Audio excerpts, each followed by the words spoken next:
Well, I think to be a surgeon is it's a great privilege, and it's a wonderful profession. You know, as a surgeon, you have one of the greatest jobs in the world. We have the incredible privilege of meeting patients. We literally take their bodies, their lives, and their health into our hands. When I think about the American College of Surgeons, I think about a group that is all pulled together and is working together to promote the standard of care for surgical patients in this country. And being part of this profession that grows this cohort of people that do what we do for society and for our patients is extraordinary. It never would have occurred to me to not go and get that ultimate last step of the process, which is to be able to say I was a fellow of the college.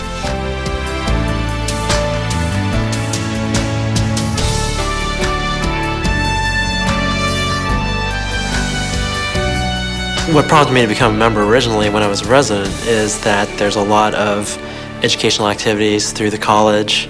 There's a lot of support for resident activities and for surgeons coming out into practice. When you start work and you learn, boy, I still need to learn a lot, and having partners helps that, but even more so having the resources of the college that is always going to be able to keep you current. We have lots of educational programs to ensure that our workforce is well informed and educated in latest technologies. There are courses that are useful, especially for our senior level residents as they go out into private practice or go on to fellowships. CSAP is one of the best resources available to prepare a surgeon for taking board examinations or recertification examinations. It's concise, it's to the point, and it has a broad coverage of the field of general surgery, which is necessary for a lot of surgeons who may have compartmentalized their practice into breast or bariatrics and who may no longer be doing a broad practice within general surgery. For me now, getting ready to finish residency, getting ready to start practice, some of the tools for practice management are becoming increasingly important as the weeks go on. I think that there are resources to start a practice as well as to maintain a practice. Reimbursement and compensation for the work that we do is become increasingly more complicated.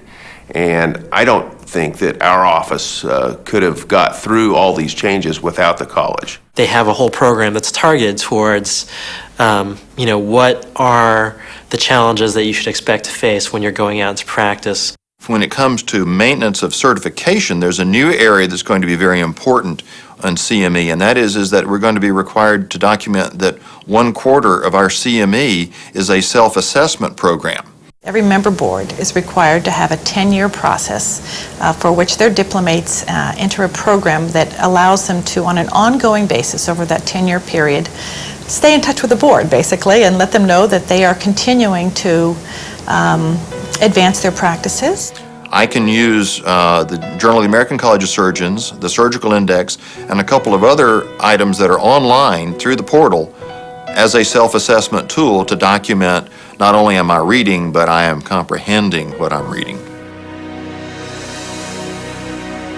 Well, the college has a long history of supporting research. I remember one of my very, very first grants ever was one of the American College of Surgeons research grants. I was recognized and got the Excellence in Surgical Research Award last year from the American College, which was quite an honor. Was able to go to the Clinical Congress and present my work, sponsored by the college, and it was a great opportunity.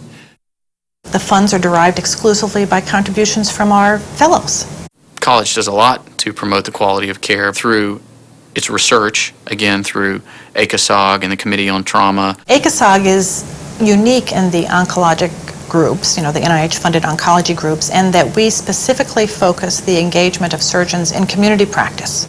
I'm interested in cancer because it's a way that you can relate to the patient on many different levels, as a technician and removing their cancer, as a friend, as kind of an ally as they fight through the process of being diagnosed with cancer, having their cancer treated, and then, of course, the long-term follow-up. Many of the Committee on Trauma programs are designed to make sure that caregivers in hospitals meet all the established criteria. One of the roles the American College of Surgeons has taken, which is truly a national leading role, is in NSQIP, the National Surgical Quality Improvement Project. We've collected data on hundreds of thousands of patients and are beginning to mine that data to extract best practices. The nice thing about the NSQIP is it was designed by surgeons. It was developed by surgeons. It also is the single surgical quality metric I think that surgeons really therefore trust. We all share our different thoughts and ideas and research components, and a number of new ideas, new thoughts, and new initiatives can emerge from those collaborations. The opportunity to interact with surgeons from all across the country and experts in their field at the clinical congress and through some of the programs that the college sponsors, I think is another added benefit.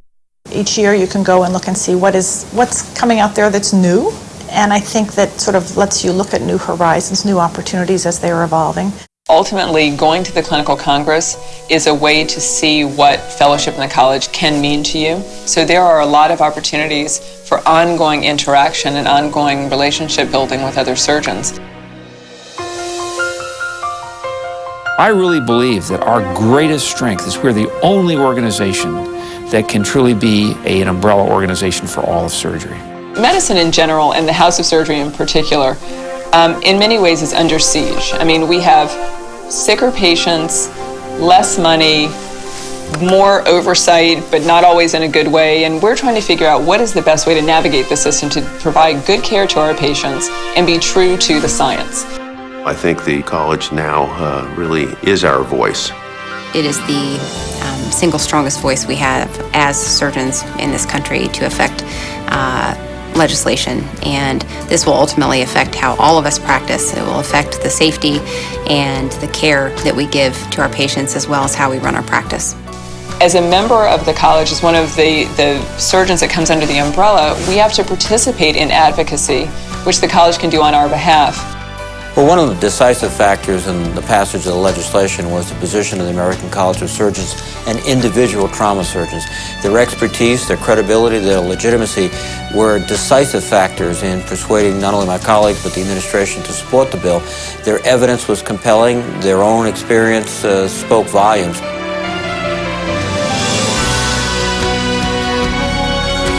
I think it's a real honor to be able to put the letters FACS behind your name. To be a member of the American College of Surgeons, I'm in the largest group of the same sort of people in the world. I think that there's nobody who can prop you up more than other surgeons who know exactly what you're talking about. It's a commitment to maintaining quality care, and not just in the individual practice to our patients, but quality care for our communities and for the country. Being a member of the college roots you in the professional component of being a surgeon and being a doctor.